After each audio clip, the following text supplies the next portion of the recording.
Hello అండి. ఈరోజు మన కిచెన్‌లో చాలా సింపుల్‌గా, కొత్తగా బొంబాయి రవ్వతో ఒక మంచి బ్రేక్‌ఫాస్ట్ రెసిపీని ఎలా చేయాలో చూపించబోతున్నానండి. ఉదయం పూట హడావిడి లేకుండా, టిఫిన్‌కి ఎలాంటి పిండి లేకుండా అప్పటికప్పుడు ఈజీగా చేసుకునే రెసిపీ అండి. ఉప్మా రవ్వతో ఉప్మా చేసుకొని బోర్ కొడితే ఒక్కసారి ఇలా బందోసలు చేసుకోండి. చాలా చాలా బావుంటాయండి. తిన్నా కొద్దీ తినాలనిపిస్తాయి. 1, 2తో అయితే అస్సలాగరు. అంత బావుంటాయి. స్పాంజీగా, పైన క్రిస్పీగా, స్పంజీగా సూపర్‌గా ఉంటాయండి. దానికి కాంబినేషన్‌గా చట్నీని కూడా ఎలా చేయాలో చూద్దాం రండి. ముందుగా స్టవ్ మీద ప్యాన్ పెట్టుకొని 1 కప్పు దాకా పల్లీలు వేసుకోవాలండి. మీడియం ఫ్లేమ్‌లో ఉంచి బాగా వేయించుకోవాలి. ఈ చట్నీ కాంబినేషన్ ఏ టిఫిన్‌లోకైనా చాలా బావుంటదండి. ఇప్పుడు ఇలా మీడియం ఫ్లేమ్‌లో ఉంచుకొని బాగా వేయించుకోవాలి. అదే మంట హై ఫ్లేమ్‌లో ఉంచితే మాడిపోతాయండి. చూడండి ఇలా ఒక పల్లి తీసుకొని మనం ఇలా పైన పొట్టు సపరేట్‌గా అయిందంటే పల్లి బాగా ఫ్రై అయినట్టు. ఇప్పుడు ఒక ప్లేట్‌లోకి తీసుకొని పూర్తిగా చల్లారించుకోవాలి. ఇప్పుడు స్టవ్ మీద ఇదే ప్యాన్ పెట్టుకొని 1 టీ స్పూన్ దాకా ఆయిల్ వేసుకోవాలండి. ఆయిల్ బాగా వేడైన తర్వాత మంటను లో ఫ్లేమ్‌లో ఉంచుకోవాలి. ఇప్పుడు దీంట్లో మీ రుచిని బట్టి పచ్చిమిరపకాయలు వేసుకోండి. నేనైతే ఇక్కడ 2, 3 పచ్చిమిరపకాయలు ఇలా తుంచి వేసుకున్నానండి. ఇక్కడ నాకు క్లిప్ అనేది రికార్డ్ కాలేదండి. ఇక్కడ నేను కరివేపాకు ఒక 10, 15 దాకా వేసుకున్నాను. ఇక్కడ వెల్లుల్లి 4, 5 వేసుకోవాలండి. జీలకర్ర ఒక పావు టీ స్పూన్ దాకా వేసుకొని బాగా వేయించుకోవాలి. మంటను లో ఫ్లేమ్‌లో ఉంచుకొని పూర్తిగా చల్లారించుకోవాలి. ఇప్పుడు మిక్సీ జార్ తీసుకొని ముందుగా వేయించుకున్న పల్లీలు వేసుకోవాలండి. పల్లీలు వేసుకున్న తర్వాత కరివేపాకు, పచ్చిమిరపకాయలు ఫ్రై చేసుకున్నాం కదండి, అది వేసుకోవాలి. ఫస్ట్ టైం నా ఛానల్ చూస్తున్న వాళ్ళు ప్లీజ్ నా ఛానల్ని సబ్స్క్రైబ్ చేసుకోండి, లైక్ చేయండి, పక్కనున్న బెల్ ఐకాన్ని ప్రెస్ చేయండి.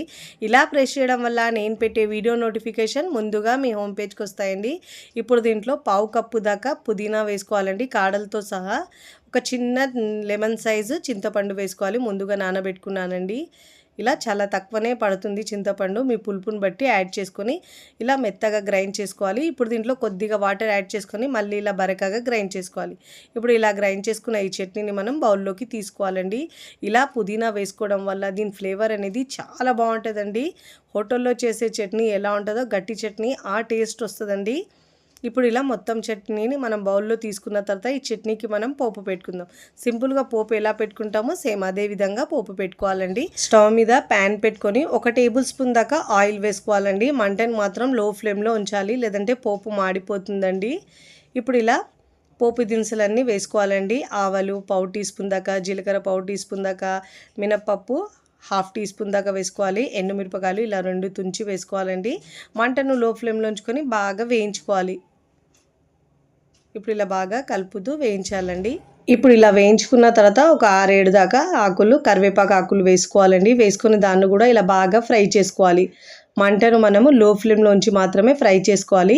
ఇప్పుడు ఇలా బాగా ఫ్రై అయిన తర్వాత ఒక పావు టీ స్పూన్ దాకా పసుపు వేసుకోవాలండి. ఆప్షనల్, మీకు ఇష్టం లేకపోతే స్కిప్ చేసినా పర్వాలేదండి. ఇలా పసుపు వేసుకున్న తర్వాత స్టవ్ ఆఫ్ చేసుకొని ఒకసారి బాగా మిక్స్ చేసుకొని ఇప్పుడు పోపును పక్కకు దించుకోవాలి. ఇప్పుడు చట్నీలో మనం రుచికి సరిపోయినంత ఉప్పు వేసుకోవాలండి. మీ టేస్ట్ని బట్టి యాడ్ చేసుకొని ఇప్పుడు ఇలా ఉప్పు బాగా మిక్స్ చేసుకోవాలి. ఇప్పుడు ఇలా బాగా మిక్స్ చేసుకున్న తర్వాత ముందుగా రెడీ చేసుకున్న పోపు ఉంది కదండి, ఈ పోపును ఈ చట్నీలో వేసుకోవాలి. ఈ పోపు వేసుకోవడం వల్ల ఈ చట్నీకి అయితే ఇంకా రుచి బాగా వస్తుందండి. ఇప్పుడు ఇలా బాగా మిక్స్ చేసుకొని ఈ చట్నీని పక్కకు పెట్టి ఇప్పుడు మనము దోశని రెడీ చేసుకుందామండి. బన్ దోశను మిక్సీ జార్ తీసుకొని దాంట్లో 1 కప్పు సూజీ, బొంబాయి రవ్వ, ఉప్మా రవ్వ అంటారు కదండి, అది వేసుకోవాలి. ఇక్కడ నేను 1 కప్పు దాకా మజ్జిగ వేసుకున్నానండి. మీరు కావాలంటే హాఫ్ కప్పు పెరుగు, హాఫ్ కప్పు వాటర్ వేసుకోవచ్చు. అలా అయినా ఇప్పుడు ఒకసారి బాగా మిక్స్ చేసుకోవాలి. ఇప్పుడు ఆ స్పూన్తో ఇలా బాగా మిక్స్ చేసుకున్న తర్వాత మూత పెట్టుకొని మెత్తగా గ్రైండ్ చేసుకోవాలండి. వీలైనంత వరకు మెత్తగా గ్రైండ్ చేసుకోవాలండి. ఇప్పుడు ఇలా బాగా గ్రైండ్ చేసుకున్న తర్వాత ఈ పిండిని మనము ఒక బౌల్లోకి తీసుకోవాలి. చూడండి ఇలా మెత్తగా గ్రైండ్ చేసుకొని పిండిని ఒక బౌల్లోకి తీసుకోవాలి. చాలా టేస్టీగా ఉంటుందండి ఈ బ్రేక్ఫాస్ట్ అయితే. ఎలాంటి పప్పులు నానబెట్టకుండా ఇన్స్టెంట్గా అప్పటికప్పుడు చేసుకోవచ్చు. ఇప్పుడు దీంట్లో పావు కప్పు దాకా సన్నగా కట్ చేసుకున్న ఉల్లిపాయ ముక్కలు వేసుకోవాలి. తినేటప్పుడు మధ్యలో పలుకులు చాలా బాగుంటుందండి. ఒక 2 పచ్చిమిరపకాయలు ఇలా సన్నగా కట్ చేసుకొని వేసుకోవాలి. మీరు కారం ఎక్కువ తింటే ఇంకొకటి ఎక్కువైనా వేసుకోవచ్చండి. ఇప్పుడు దీంట్లో సన్నగా కట్ చేసుకున్న కొత్తిమీర వేసుకోవాలి, పావు కప్పు దాకా. బ్రేక్ఫాస్ట్ అనేది చాలా చాలా బాగుంటుందండి. ఇప్పుడు స్పూన్తో బాగా మిక్స్ చేసుకోవాలి అన్ని ఇంగ్రీడియంట్స్ని. ఇప్పుడు ఇలా బాగా మిక్స్ చేసుకోవాలి. చాలా సాఫ్ట్గా వస్తాయండి దోశలు అయితే. బంద్ దోశలు సూపర్గా ఉంటాయి టేస్ట్ అనేది. ఇప్పుడు ఇలా బాగా మిక్స్ చేసుకున్న తర్వాత ఈ బ్రేక్ఫాస్ట్ అనేది మరింత టేస్టీగా ఉండడానికి ఇప్పుడు దీనికి ఒక చిన్న పోపు పెట్టుకుందామండి. స్టవ్ మీద ప్యాన్ పెట్టుకొని చిన్న టేబుల్ స్పూన్ దాకా ఒక ఆయిల్ వేసుకొని ఇప్పుడు దీంట్లో ఒక పావు టీ స్పూన్ దాకా ఆవాలు వేసుకోవాలి, పావు టీ స్పూన్ దాకా జీలకర్ర వేసుకోవాలి.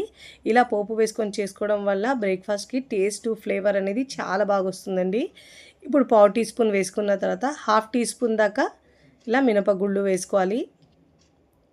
వేసుకొని ఇలా స్పూన్తో బాగా మిక్స్ చేసుకొని బాగా వేయించుకోవాలండి. ఇప్పుడు దీంట్లో ఒక 2 టేబుల్ స్పూన్ దాకా సన్నగా కట్ చేసుకున్న కరివేపాకు ఆకులు వేసుకోవాలి.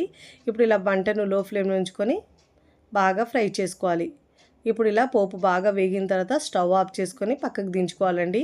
ఇప్పుడు మనం ముందుగా రెడీ చేసుకున్న బ్యాటర్ ఉంది కదండి, ఈ బ్యాటర్లో ఇప్పుడు మనం ఈ పోపును వేసుకోవాలి మొత్తం. ఇలా పోపు వేసుకొని చేసుకోవడం వల్ల టేస్ట్ అయితే నెక్స్ట్ లెవెల్లో ఉంటుందండి, అంత కమ్మగా ఉంటుంది. ఇప్పుడు ఇలా స్పూన్తో బాగా మిక్స్ చేసుకున్న తర్వాత రుచికి సరిపోయినంత ఉప్పు వేసుకోవాలండి. మీ టేస్ట్ని బట్టి యాడ్ చేసుకోవాలి. ఇక్కడ మనం ఈ బ్రేక్ఫాస్ట్ ఇన్స్టెంట్గా చేస్తున్నాం కాబట్టి పావు టీ స్పూన్ దాకా వంట సోడా లేదంటే ఈనో ఏదైనా వేసుకోవచ్చండి. నేనైతే ఇక్కడ పావు టీ స్పూన్ దాకా వంట సోడా వేసుకుంటున్నాను. దీనిపైన ఒక టీ స్పూన్ దాకా వాటర్ వేసుకోవాలండి. ఇలా వేసుకోవడం వల్ల స్పంజీగా లోపల చాలా బాగా వస్తుంది బ్రేక్ఫాస్ట్. ఇప్పుడు ఇలా బాగా మిక్స్ చేసుకొని బ్యాటర్ని మనం రెడీ చేసుకుందాం. ఇప్పుడు దీంతో బంద్ దోశలు వేసుకోవాలండి. ఇక్కడ నేను యూజ్ చేసే ప్రోడక్ట్స్ ఏమైనా కావాలంటే డిస్క్రిప్షన్లో లింక్ ఇస్తానండి, అక్కడ నుంచి మీరు బై చేసుకోవచ్చు. ఇప్పుడు ఇలా బ్యాటర్ని బాగా మిక్స్ చేసుకున్న తర్వాత బంద్ దోశలు వేసుకోవడానికి పిండి రెడీ అయిపోయిందండి. స్టవ్ మీద చిన్న పోపు ప్యాన్ పెట్టుకొని దాంట్లో ఒక టీ స్పూన్ దాకా ఆయిల్ వేసుకోవాలండి. ఒకవేళ మీకు ఆయిల్ ఇష్టం లేని వాళ్ళు ఇలా మనము నాన్ స్టిక్ ప్యాన్లో చేసుకుంటే ఆయిల్ లేకుండా కూడా చేసుకోవచ్చండి. చాలా తక్కువ ఆయిల్లో చేసుకునే బ్రేక్ఫాస్ట్. ఇప్పుడు దీంట్లో 1.5 గరిటెల పిండి వేసుకోవాలండి. మరీ ఎక్కువ లావుగా వేసుకుంటే లోపల పచ్చిగా ఉంటుంది. మంటను లో ఫ్లేమ్లో ఉంచి మాత్రమే బాగా కాల్చుకోవాలండి. ఇప్పుడు మూత పెట్టేసి మంటను లో ఫ్లేమ్లోంచి ఒకవైపు మంచి గోల్డెన్ కలర్ వచ్చే వరకు కాల్చుకోవాలి. చూడండి, ఇలా మంచిగా ఒకవైపు మంచి కలర్ వచ్చిన తర్వాత మరోవైపుకి తిప్పుకోవాలి. 2 వైపులో మంచి గోల్డెన్ కలర్ వచ్చే వరకు కాల్చుకోవాలండి. చూడండి, ఇలా 2 వైపులా మంచి గోల్డెన్ కలర్ వచ్చే వరకు చక్కగా కాల్చుకోవాలండి. మంటను మనం లో ఫ్లేమ్లో ఉంచితే లోపల వరకు కుక్ అయ్యి చాలా బాగా ఉంటుందండి. పచ్చిదనం అనేది అస్సలు ఉండదు. ఇలా 2 వైపులా మంచి గోల్డెన్ కలర్ వచ్చే వరకు కాల్చుకున్న తర్వాత ప్లేట్లోకి తీసుకోవాలండి. పిల్లలు పెద్దలు కూడా ఇలా చేసి పెడితే చక్కగా చాలా ఇష్టంగా తింటారండి. రెగ్యులర్గా చేసే దోశలు కాకుండా అప్పుడప్పుడు పిల్లలకు ఇలా వెరైటీగా చేసి పెట్టండి, చాలా ఇష్టంగా తింటారు. ఉప్మా ఇష్టం లేని వాళ్ళకు కూడా ఇలా చేసి పెట్టండి, మళ్ళీ మళ్ళీ కావాలంటారు. నేను ఇక్కడ మరొకటి చేసి చూపిస్తున్నానండి. 1 బై 1 ఇలా ఆయిల్ వేసుకొని మళ్ళీ పిండి వేసుకొని ఒకవైపు మంచి కలర్ వచ్చిన తర్వాత మరోవైపుకి తిప్పుకోవాలి. 2 వైపులా మంచి గోల్డెన్ కలర్ వచ్చే వరకు ఇలా కాల్చుకున్న తర్వాత ప్లేట్లోకి తీసుకోవాలండి. చాలా ఈజీగా, సింపుల్గా, టేస్టీగా, ఇన్స్టెంట్గా చేసుకునే రవ్వతో ఈ బ్రేక్ఫాస్ట్ మీకు నచ్చితే తప్పకుండా ట్రై చేయండి. ట్రై చేసి ఎలా కుదిరిందో నాకు కామెంట్ ద్వారా తెలియచేయండి. చూడండి, ఇలా 1 బై 1 దోశలు వేసుకున్న తర్వాత సర్వింగ్ ప్లేట్లోకి సర్వ్ చేసుకోవాలండి. చూస్తుంటేనే పిల్లలు పెద్దలు కూడా చాలా ఇష్టంగా తింటారండి. ఎలాంటి పప్పులు బియ్యం నానబెట్టకుండా ఇన్స్టెంట్గా కేవలం కప్పు బొంబాయి రవ్వతో ఈజీగా చేసుకునే బ్రేక్ఫాస్ట్ అండి. ఇక్కడ మీకు తుంచి చూపిస్తాను చూడండి, ఎంత సాఫ్ట్గా వచ్చినాయో. లోపల వరకు కూడా చాలా బాగా ఉడికినాయండి. ఇక్కడ నేను పల్లీ చట్నీ కాంబినేషన్తో సూపర్గా ఉందండి. తిన్నా కొద్దీ తినాలనిపిస్తాయి, అంత బాగుంటాయి. వీడియోని లైక్ చేయండి, లైక్ చేసి హైప్ బటన్ని నొక్కండి. ఫ్రెండ్స్ ఫ్యామిలీకి షేర్ చేయండి. మరికొన్ని టేస్టీ సింపుల్ క్విక్ రెసిపీస్ కోసం నా ఛానల్ని సబ్స్క్రైబ్ చేసుకోండి. Thanks for watching. Bye bye.